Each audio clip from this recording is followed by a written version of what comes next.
এই ব্রিজটা দেখে বুঝতেই পারা যাচ্ছে ঠিক এটা কোন ব্রিজ। হ্যাঁ, ঠিক কোলাঘাট ব্রিজ। মানে আমরা কোলাঘাট থেকেই আবার আরও একটি ডেস্টিনেশন ঘুরতে গেলাম, সকলেরই চেনা কিন্তু একটু শান্তশিষ্ট নিরিবিলি, যেখানে কোলাহল নেই। গেলাম মন্দারমণি। সমুদ্র সৈকত যে বারে বারে ডাকে, কান যেন শুনতে চায় সমুদ্রের উত্তাল ঢেউ, তাই তো যাওয়া। আর সেই ঢেউয়ের জল পায়ে এসে লাগা, ছবি তোলা, স্যান্ড ক্যাসেল বানানো। কত মাঝিরা মাছ নিয়ে নৌকা করে সমুদ্রের তীরে এসে পৌঁছায়। আমি তো বেশ মজা করেছি, ছবিও তুলেছি অনেক।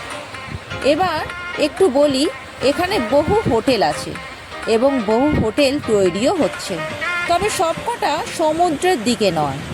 আমি কতগুলো হোটেলের নাম বলছি, যেগুলো হোটেলের রুম নিলেই, কার্টেন সরালেই সমুদ্র দেখতে পাওয়া যাবে। হোটেলের রুমে বসেই সমুদ্রকে দেখা যাবে, তার মজাই আলাদা। যেমন hotel Nilkantha, Maa Saradamayee resort, Sonargaon beach resort, Srinjini resort. আরও আছে যেমন deep sea resort, Bengal retreat, Bombay beach resort, আরও বহু আছে। এর সার্চ মারলেই গুগলে ডিটেলস পাওয়া যাবে। আমরা ছিলাম এলিগ্যান্ট বিচ রিসর্টে। প্রত্যেকটা হোটেলেই নিজস্ব সুইমিং পুল আছে, ইচ্ছা করলেই সুইমিং পুলে নেমে এনজয় করতেই পারেন।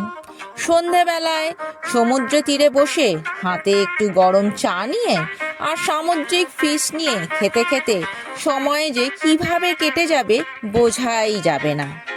আমরা সকালবেলা সমুদ্রের ধারে বিভিন্ন ছবিও তুলেছি, আর হ্যাঁ, সুইমিং পুলের মজাও নিয়েছি।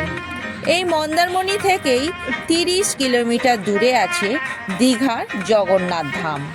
এই রাস্তার তাজপুর শঙ্করপুরের ওপর থেকে যাচ্ছে, তাই চলে গেলাম মন্দারমণি থেকে দীঘা জগন্নাথ ধাম।